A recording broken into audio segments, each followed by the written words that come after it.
All right, you guys hear that?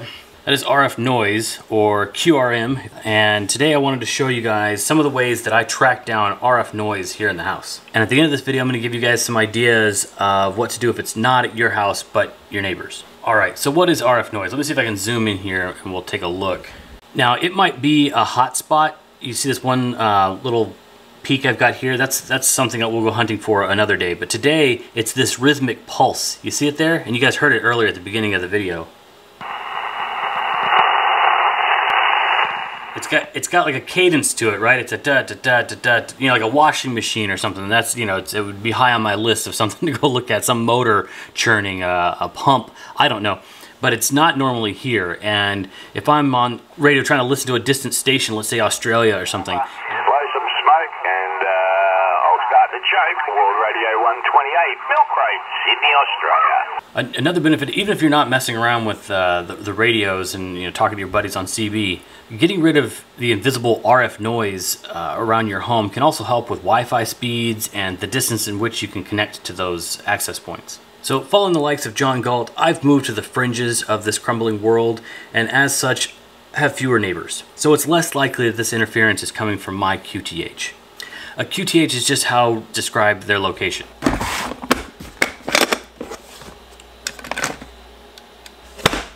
I've found that the best tool for this is a pocket-sized, battery-powered SDR from the sweet rock candy mountain we call Shenzhen. SDR is software-defined radio, and it pulls in a huge chunk of the frequency spectrum, and then it uses software to narrow that down and filter it to just what you want to listen to. In this case, somewhere around 27.38 megahertz is where we're hearing a lot of this noise. This particular SDR is a Chinese clone of a Malahit something or other.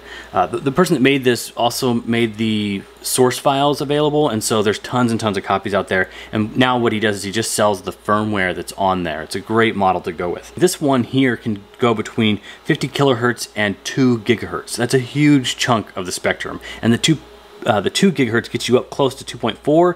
You can cut that in half and find one of the harmonics for 2.4. You just that would be 1.1.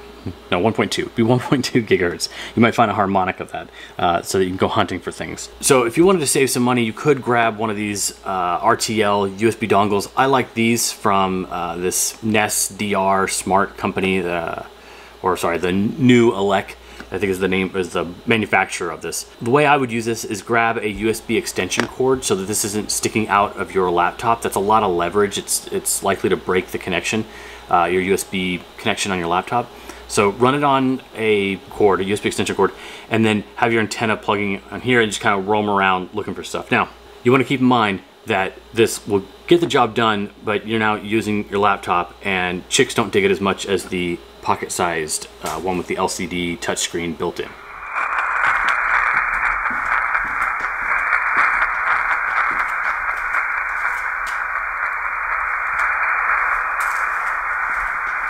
Ooh. Getting colder. It's almost gone now. So it's not over this way.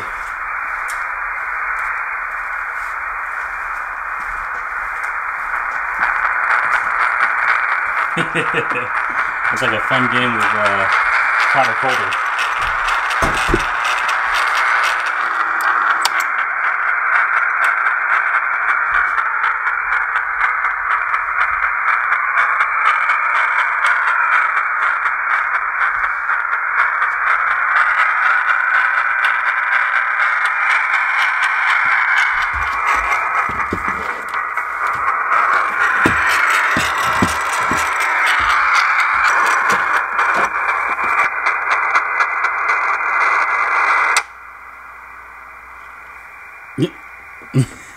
That was it. All right, awesome.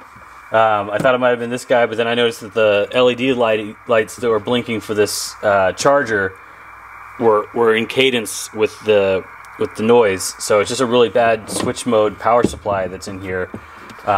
Double blinking lights for this one meant that those were bad. This battery's bad, and so it was probably just trying to charge and then retest and charge and retest in that cadence, that you know, like to pulse it back to life. That's my guess.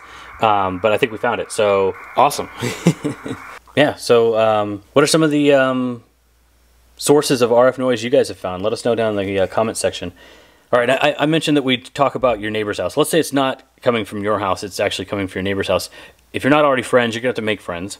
And then you're going to have to let them know that you have this goofy hobby and that you're on the hunt for the source of the object, keeping you from being able to, I don't know, work random dudes from all around the world in your back shed. Now, be nice. Let them know that if you find an offending object, that in the past you've upgraded neighbors. If it's a really crappy Wi-Fi router, offer to buy them a top-of-the-line one that isn't as noisy. If it's a Bluetooth speaker, if they're willing to turn it off or trade it out with you for a nicer Bluetooth speaker, like make that offer. A lot of times they'll decline. They'll say, "Oh, it's no big deal. I'll just turn it off."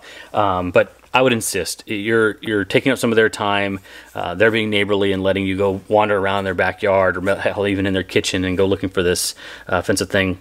So again, be nice. If you wanted to do a quick, they might say, "I don't think it's my house." You could say the quickest way to find out is just to flip the main breaker to that person's house while you're monitoring it and see if it goes away or not. If it doesn't, mea culpa, still give them a case of beer for their troubles and, move on to another house or, keep looking around. There's some antennas you can build. They're Yagi antennas basically, or a little bit of a AM loop on the end of a stick for localized finding. The Yagi helps you sort of triangulate. You can go to one part of the neighborhood and aim it. You're like, oh, it's about Miss Wilson's place. You go over to some other part of the neighborhood, you aim it back over. Oh, yeah, it's still Miss Wilson's house, and you start to kind of hone in on where it's coming from. But you should be able to find it pretty quickly. As you can see, I've got some other ones that I need to go for. There's like some solid tones. I have no idea where they're coming from, but I've been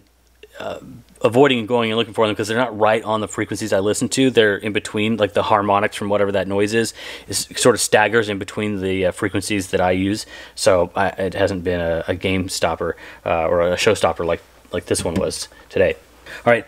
As always, shill links will be for all the products that we've played around with today. They'll be down in the description so that you guys can click through on Amazon and pick them up yourself. Super lickety-split. And so it'll be something, if not the exact one I bought, something close to it. There's a ton of copies out there.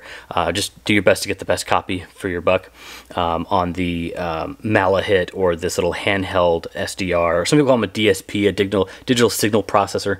It's all the same stuff. It's just, it's marketing, whatever. And then, of course, we covered the cheaper alternative. I'll also put a link for that down in the bottom so you can roam around with a USB stick and do some of the same stuff. Or, listen to all sorts of cool radios. If you guys don't already have an SDR of some kind, please get one. They're worth their weight in gold, especially right now if you're trying to listen to things or if the internet goes out, that kind of thing. We're just playing around with RF. I know you guys caught a glimpse of the CB radio earlier.